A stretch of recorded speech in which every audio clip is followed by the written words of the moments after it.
Moin Leute und herzlich willkommen zurück zum K-Nearest Neighbor Algorithmus, nämlich das dritte Mal, heute mit der gewichteten Variante. Kurz davor aber noch der Pseudocode zum letzten Mal zum normalen K-Nearest Neighbor. Den hatte ich euch nur mündlich sozusagen gesagt. Und ja, das hier ist der richtige, mehr oder weniger, Code dazu. Ihr könnt ihn so nicht benutzen, wie gesagt, es ist Pseudocode, es ist vereinfachtes Programmieren, irgendwie halt hingeschrieben, was man gerne ausdrücken möchte. Und zwar haben wir einen neuen Datenpunkt x, den wir klassifizieren wollen. Und wir haben, wir definieren uns erstmal ein Array mit k-Elementen normalerweise, denn wir haben ja einen k-Nearest Neighbor, also hier dieses k würde man normalerweise als Parameter eingeben. Ich habe jetzt einfach mal angenommen, dass wir es haben. Ihr könnt es aber gerne auch hier als Parameter angeben. Dann eine Zählvariable positiv, die wir erst nachher brauchen. Die ist zum Klassifizieren da, also positiv würde bedeuten, mein neuer Wert x ist ein a zum Beispiel oder er ist kein a gewesen. Dann iterieren wir durch alle Daten durch, berechnen die Distanz, den Abstand von dem neuen Datenpunkt hier zu meinem anderen Datenpunkt, über den ich iteriere. So, wenn diese Distanz kleiner ist als irgendein anderer Wert in meiner Liste k-Nearest, dann packe ich den da rein. Wenn natürlich noch nichts in der Liste k-Nearest drin ist, dann überschreibt man einfach diesen leeren Wert, okay? Also das ist jetzt alles hier, das mit Null und so weiter, das ist hier alles nicht drin, das überspringt man im Pseudocode normalerweise, wenn man annimmt, dass man auf solche Kleinigkeiten auf jeden Fall Acht gibt. Gut, okay, haben wir hier also dann am Ende die k-nächsten Nachbarn gefunden, die den kleinsten Abstand zu meinem neuen x haben.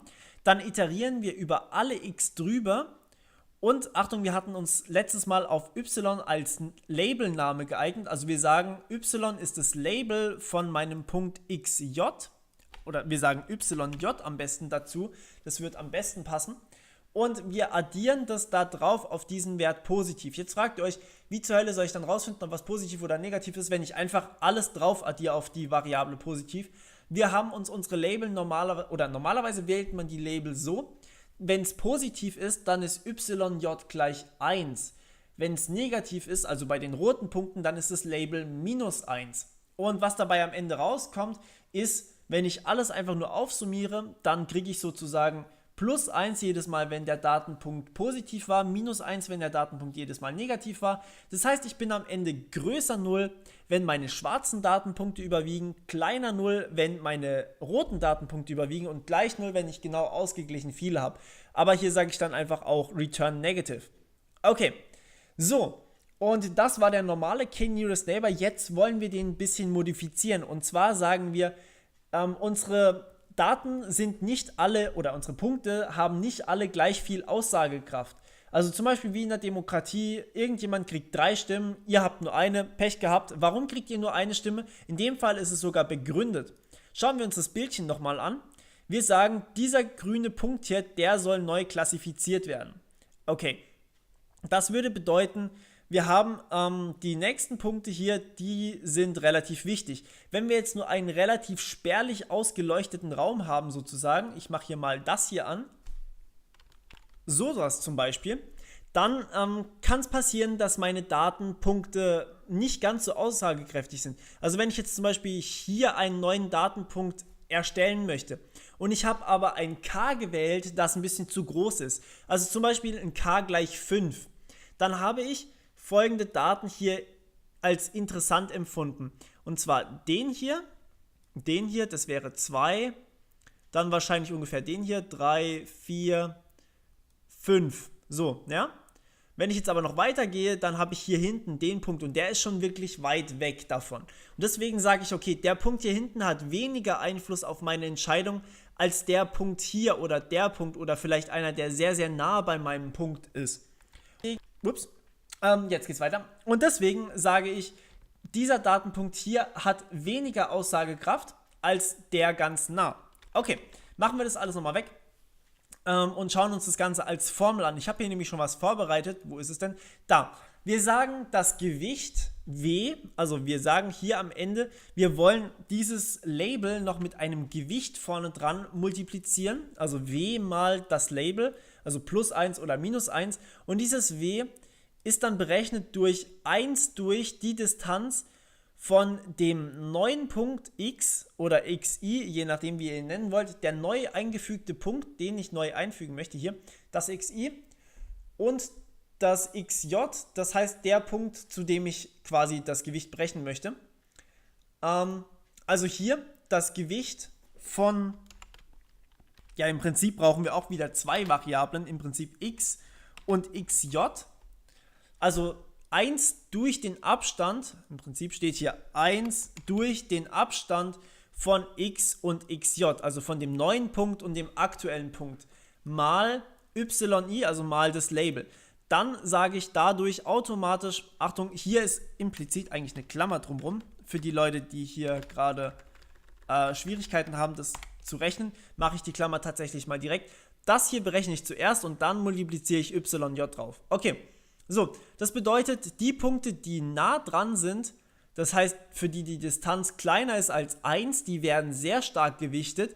Für die die Distanz gleich 1 ist, die werden einfach mit normal gewichtet und die eine Distanz haben, die größer als 1 ist, die werden weniger als einfach, also weniger als ganz in die Berechnung mit eingenommen. Zum Beispiel wird dann eben der Punkt hier, der hat eine Distanz von zum Beispiel 3, der wird nur 1/3 reingenommen, okay? Also wenn die 3 auseinander sind, dann zählt der Punkt hier nur 1/3, wohingegen wenn die hier nur 0,5 Meter oder was auch immer auseinander sind, dann wird der hier doppelt gewichtet, okay? Das heißt, und nachher der hier ist 1 auseinander, der wird genau einfach gewichtet.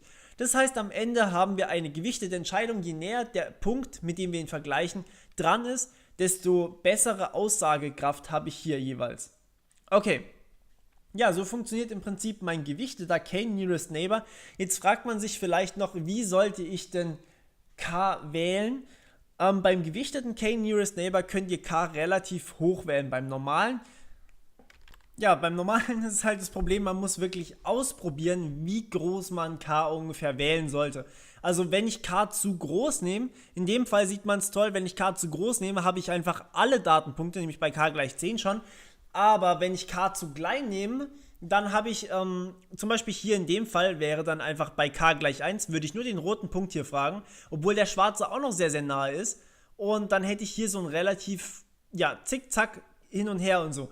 Das heißt, 1 ist zu klein, 10 ist zu groß. In dem Fall muss man sich dann halt was anderes überlegen. Wohingegen, wenn ich das hier betrachte, dann ist 10 gar nicht mal so groß. Also 10 Punkte hier außenrum betrachtet, dann ist gerade so okay. Also ich würde sagen, hier würde ich 10 ungefähr durchaus durchgehen lassen. Aber 1 wäre sehr, sehr viel zu wenig.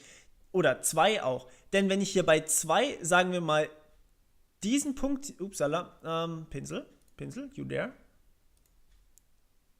Diesen Punkt hier klassifizieren möchte bei 2, dann habe ich Schwierigkeiten, weil wenn ich jetzt hier das Schwarze hier frage, was offensichtlich ein bisschen zu weit weg ist, weil irgendjemand richtig komisch ausgesprochen hat, dann frage ich nur das Schwarze und plötzlich das Schwarze und das Rote und plötzlich weiß ich nicht mehr, welches davon richtig ist. Und wenn ich sogar nur 1 habe, dann frage ich vielleicht nur das Schwarze und das ist offensichtlich falsch, weil die meisten Leute würden so kein A aussprechen. Das heißt, ihr müsst da tatsächlich ein bisschen rumprobieren, dummerweise, und dann schauen, was am besten funktioniert. Aber mit dem Gewichteten kommt ihr da relativ nah dran, da ihr ja die Distanz noch mit einberechnet. Okay, so, ich hoffe, es hat euch mal gefallen. Das war einer der einfachsten Lernalgorithmen, ein unüberwachter noch dazu, was heißt unüberwacht? Er war überwacht. Er war überwacht, aber nicht allzu schwer und ich hoffe, ihr konntet mir soweit folgen und es hat euch gefallen. Und nächstes Mal schauen wir uns den nächsten Algorithmus an. Mal gucken, was das wird. Alles klar, ich hoffe, es hat euch gefallen, wie gesagt, und wir hören uns beim nächsten Mal. Bis dann, ciao.